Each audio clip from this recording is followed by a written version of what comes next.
Welcome back to Sunrise Daily. Well, we have Muyiwa Adejobi, who is a police public relations officer in Ogun State. He joins us via phone. Good morning, and thank you for joining us today. What can you tell us in terms of an update on this matter now? Any arrests been made yet?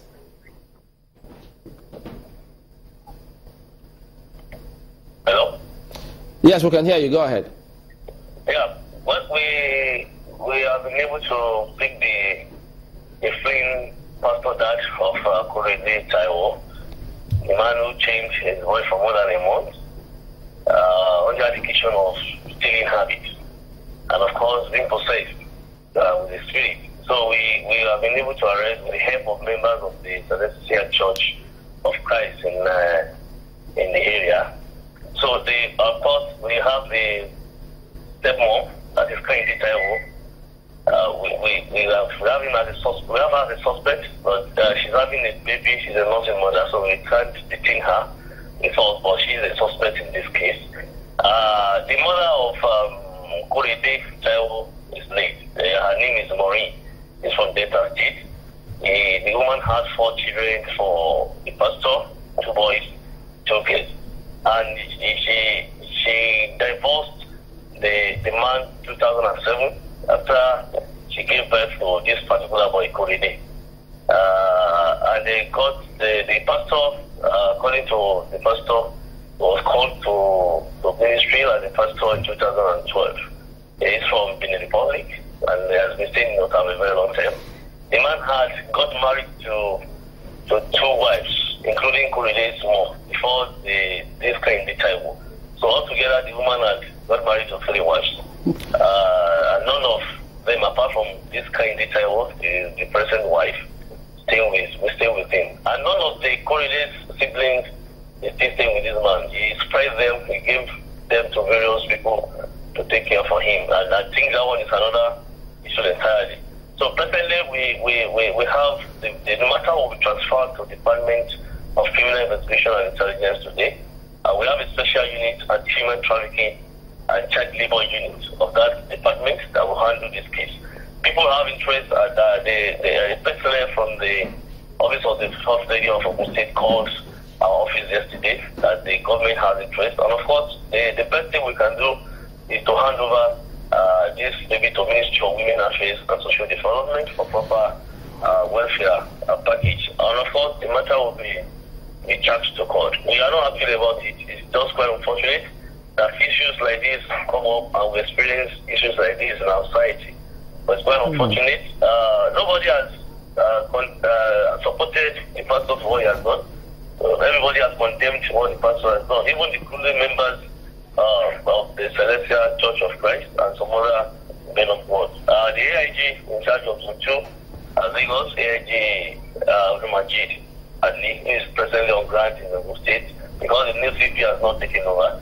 Still on ground for now. So he has condemned that, and of course he has given his words that the man is properly investigated and charged to court for what he has done. To me, I don't think it's just mere child abuse. It's just like a case of attempted murder, because if you see the weight of the chain on the neck of this boy, coupled with the weight of the padlock itself, is a load for the boy. The boy could not stand for hours until we gave him proper medical attention. He could not stand. The legs were weak when this boy was brought to the station. So if this boy had stayed for another 1 week, perhaps the boy will give up. So it's just quite unfortunate, and I think we are going to handle the case properly to serve as deterrent to others. I'm very sure others are suffering. Many boys and young ones are passing through things like this, and of course they won't speak out. Like Madam said, people don't always like to speak.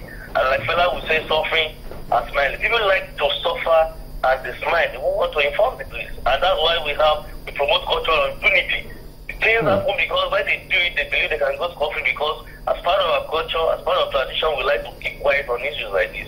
And I'm very sure the stepmother, said she wanted to talk, and she has been begging the father. And you see, the father didn't listen to the woman as well, but that one is subject to investigation as well.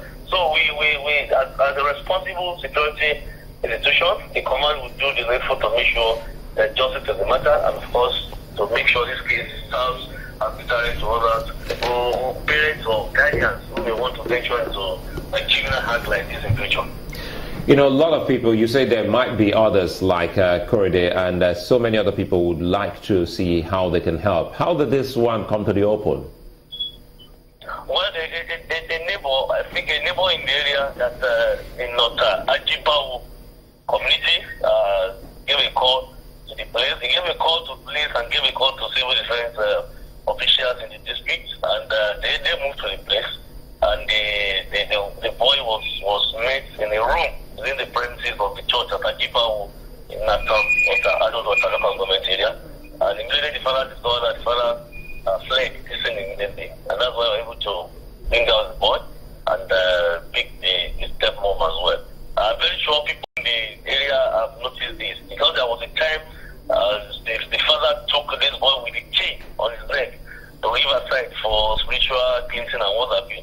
But that time people did not tell us, they didn't tell us anything until this time. I think somebody was just touched, and that's why this person decided to inform the Church of Riches. People have been seeing him with the chain on his neck like this. They've not risen alarm. I think you should do that. The fact that he is the father of this boy does not mean he cannot be held responsible for any of his mistakes. Yeah, let me follow up on something you said. People had seen it, they did not raise the alarm. But we also understand that some of the relatives of the man, or the father, were also in the know of this. Is the police going to be questioning them as well? Well, we have just commenced our investigation. We have just started our investigation, and I'm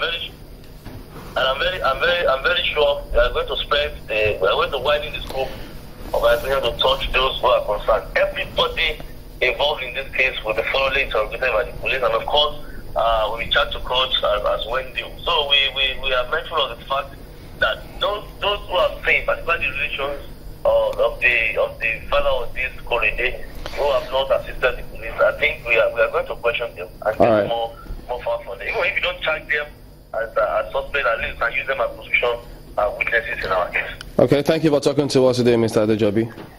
You're welcome. Thank you. That's Muyiwa Adejobi, who is the Police Public Relations Officer.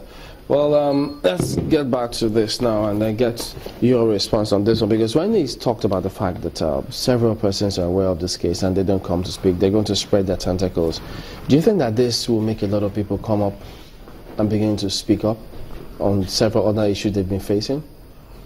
Yes, to an extent, it's actually going to help to raise awareness, or people, like you said, speak up or take the bull by the horn.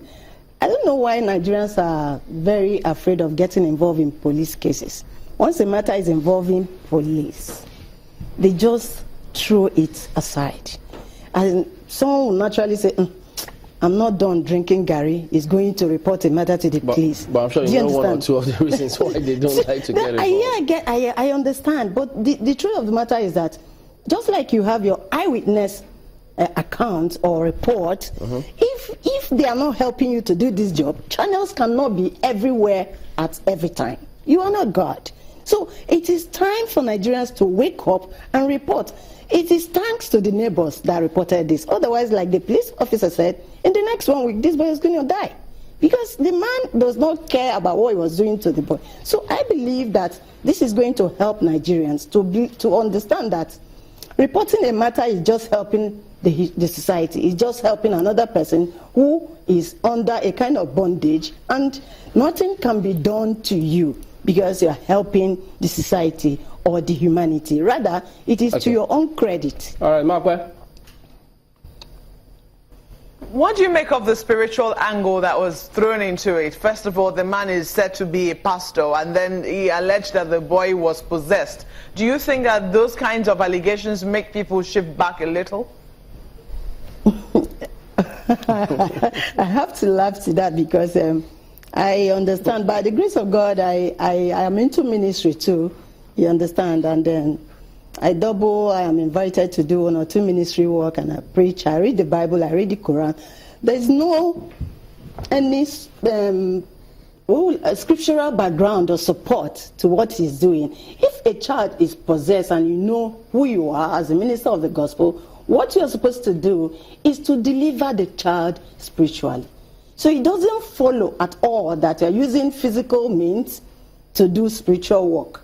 Two of them does not go at the same time. No, this is a spiritual matter from his own point of view, that is Pastor Taiwo now. Now, if it's a spiritual matter, what you're supposed to do is to lay this boy before the throne of grace, continue to pray for him, trusting that someday he's going to to quickly change. see how we can help people. Who can schools also help? For instance, you're a teacher and you stop seeing the student in school. Can you ask the parents, and if you don't have any cogent reason, can you also inform the police to go investigate and see the whereabouts of that child?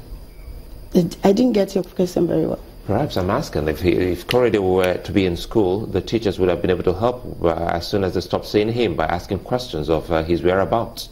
Of course, of course, of course. You should. That shows you the level of, to an extent, really, because if a child has been absent from school for 1 month, at least the class teacher is supposed to find out why is he not coming to school, what has happened. Probably from that angle, some information would have been passed on to the necessary quarters or appropriate quarters who are supposed to, help this child. But I guess, like we said earlier, everybody's keeping quiet most of the time. And usually, it's not my child. What's my business? Talking about the conspiracy of silence. Well, Ebele Chukwumuzo is the president, founder, Sympathy Worldwide Foundation. Thank you for coming on this morning. Thank you, sir. Well, that's the show as well today. What a way to end it. But we thank you all the same for watching and sending your comments. We'll see you next time. I'm Chamberlain Uso. Many thanks. I'm Sulaiman Alede. And we do hope that we get some feedback on the plight of pensioners. Thank you. I'm Maokbe Ogun.